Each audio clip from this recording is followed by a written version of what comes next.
Paper sea turtle.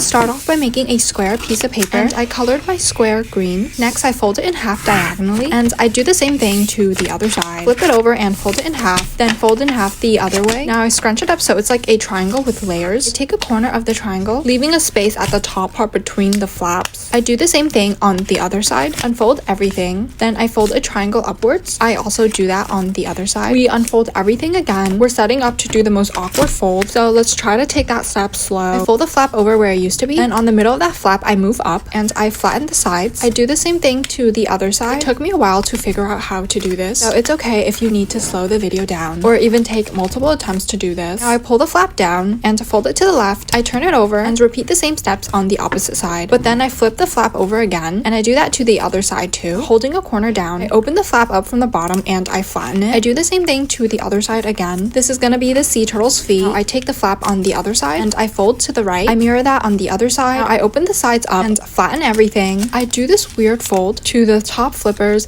I don't know what it's called, but it should come out looking roughly like this. I tuck them to the inside of the body so it looks more seamless. I also make more folds around to make my turtle look more round. I flip the top part down and up to make the head, and I just make a bunch of folds the bottom part of the head to really shape it so it looks more turtle-like and less wonky. And now we have our sea turtle.